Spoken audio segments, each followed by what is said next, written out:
Over the last several years, in the social media marketing and communications arena, we've seen a huge shift in business marketing from the traditional mass media broadcast approach to the social media-based word-of-mouth approach. Some businesses have ignored the trend. Some have tested the new media waters, while others have jumped in head first. But while there are more than a few success stories, we've witnessed many businesses disappointed, frustrated, and confused by the lack of bottom-line results from their social media efforts. Although so many marketing experts point to social media as the next major platform for building and growing a business for so many business people, for some, actually making money through social media seems like an island in the distance that never gets closer, no matter how far you sail. Many people would say those business owners just don't have a good grasp on all the new technologies that are available. While that may be part of the issue, the new media technology is constantly being updated, and understanding the social media tools is not typically the most important element of the equation. Success using social media is equal parts tech savvy, general business acumen, marketing mojo, and real-world rational IQ. If you are a significant contributor to a growing business, chances are you've got most of what it takes to begin using social media successfully. What you need is a more accurate picture of what social media is and what it isn't, what it can do for your business and what it can't. From there, you can map out a direction that will guide your efforts for the foreseeable future. Your efforts, when clearly directed, will expand your influence, grow your customer base, and generate revenue that we're all looking for. Many of the gray-haired business persons see Facebook as a way to keep track of the kids and grandkids, yet have no idea what Twitter is. But since all the experts are pushing social media, they feel compelled to allocate some marginal resources to the company's social presence with no real expectation for results. With no serious commitment, minimal effort, and marginal resources, the short-term results will likely not exceed even these low expectations. Growing impatient, the gray-haired business person will put more pressure on whomever has been delegated the task to start making money. That person will try more desperately to hawk something to their network, thereby turning off whatever audience the business has gained. With an I-told-you-so attitude, the gray-haired business person will then abandon ship, then pull the plug on what little they have invested in social media marketing and hope for the fad to pass by. The 22-year-old intern spends most of their free time on either Facebook, Twitter, Instagram, or Pinterest. The intern wants to post inside jokes. They update what's for lunch and what they're currently listening to on their iPod. With communications coming only in spurts, an inconsistent voice, and content offering little to no value to the market, the intern will see little interaction and even less real business results. They will eventually lose interest and let the network accounts collect dust until they're forced to post a bit of company news.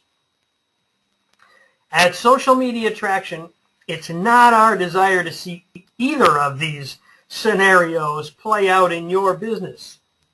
We want to see your business grow, and we want to see you leverage social media to expand your audience, to increase your influence, to build a community, to satisfy your customers, and to grow revenues and cut costs.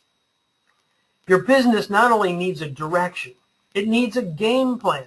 A game plan will guide both the gray-haired business person and the 22-year-old intern. It should establish their roles in the game, explain what's expected of them, and define the desired outcomes. Before you can draw the X's and the O's of your game plan, you must understand the playing field and see the bigger picture of the game. Understanding how the new market and technology fit together with traditional business concepts and real-world relationships is a foundation for social media success. And this foundation will help define your direction and set your strategy. You see, before mass communication was introduced, we sought out and we relied upon friends for product reviews and recommendations about where the best deals could be found. If we needed a plumber, we asked our neighbor. If the pot roast at a friend's dinner tasted good, we asked them for the recipe. It's only natural for us to look to our friends for this information because they're the people that we trust to have our backs. It's kind of like the conversations of Mayberry. With Andy getting his haircut at Floyd's, he doesn't go there because Floyd spends a quarter of his yearly earnings on a slick radio marketing campaign. He goes there because Floyd is his friend. Floyd knows how to treat him so that he feels welcome and important. Floyd listens and is empathetic to his customers' needs. Floyd is a trusted and respected member of the community. When Andy recommends that Goober get his haircut at Floyd's, it's not because of Floyd's lucrative customer loyalty program. It's because Andy knows that his friend Goober is going to have a good experience. This is a perfect example of word-of-mouth recommendation. Now, when television and radio and newspaper and magazines all began to deliver advertising messages, there was a shift away from face-to-face interactions to a more impersonable numbers game. We allowed ourselves to be influenced by the ads that we read and heard because we assumed that the company with the resources to buy mass media ads must be good at what they do. And for a while, that was usually a safe assumption, but that's changed. Large corporations and big businesses with the resources to buy mass media ads were formerly the beacons for progress and ingenuity. Most of society naturally trusted these institutions based on the conveniences that they provided and their mass appeal. This inherent trust in our society has evaporated. Values and intentions claimed by the large companies are typically met with skepticism. Mom and pop are now appreciated for their accessibility and their connection to the community. Another fundamental shift appeared when digital marketing provided us unlimited access to a world of information. And this was great until our email boxes began filling up with spam. And there were so many websites competing for our attention that it became difficult to find what we started looking for in the first place. And all of this led to the rise in search engines. Sites like Google gave us a much-needed freedom from a serious case of decision paralysis. And search engines are proving to be great tools. But we're also discovering that they, too, can become manipulated.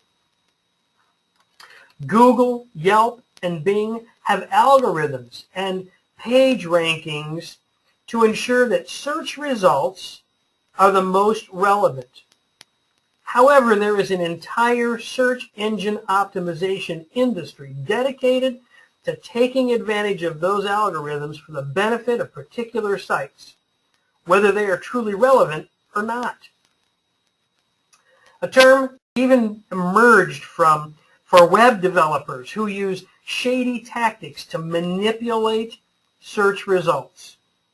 And it's called black hat SEO, and it can compromise the value of our search engine results. Ultimately, we've learned that all search engine results are now financially manipulated in some fashion.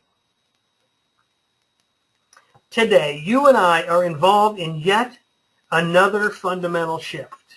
We are returning to a dynamic in which you can quickly ask your friends, people that you trust, for their input into your lifestyle and even into buying decisions. Now more than ever, a company's ability to be social determines its ability to attract new customers and to maintain good relationships with current customers. This fundamental shift provides an ideal environment to reinforce your brand and to become more involved in and a respected member of your community. Hundreds of millions of people are living their lives online in these digital communities, and the population is growing across all demographics.